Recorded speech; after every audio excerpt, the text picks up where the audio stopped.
Яркий солнечный день 8 апреля стал замечательным фоном для демонстрации спасателями ПАС-СК своих профессиональных навыков.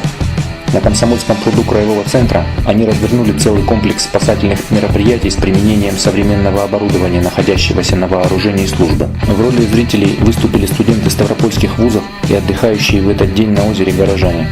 В практическом занятии, разбитом на 10 этапов, приняли участие все 7 аварийно-спасательных групп Ставропольского края.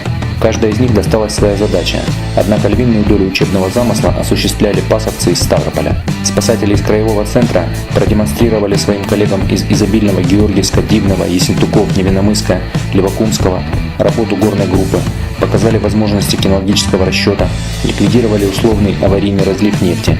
В свою очередь, спасатели ПАС-СК из Невинномысска рассказали об оснащении спасательного автомобиля и наглядно продемонстрировали работу дежурной смены при ликвидации последствий дорожно-транспортного происшествия.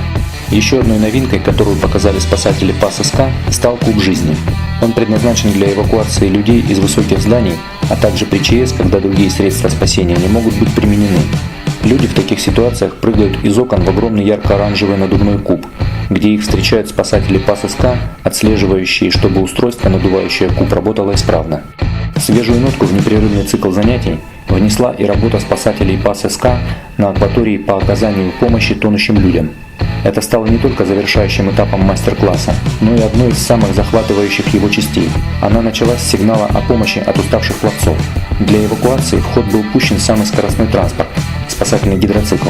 Но что делать, если гидроцикла на вооружении нет? Это также продемонстрировали пасовцы. Спасатель на обыкновенной моторной лодке приблизился к тонущему человеку и одним точным движением бросил пострадавшему спасательный круг. Окончательным штрихом учений стала демонстрация водолазного снаряжения. На изумрудной траве был представлен весь спасательный арсенал для выполнения подводных работ: акваланги, гидроакустическая водолазная связь, компрессор, портативный газоанализатор воздуха и многое другое. Пасовцы рассказали об особенностях работы в толще воды и наглядно показали работу водолаза по поиску тела погибшего человека.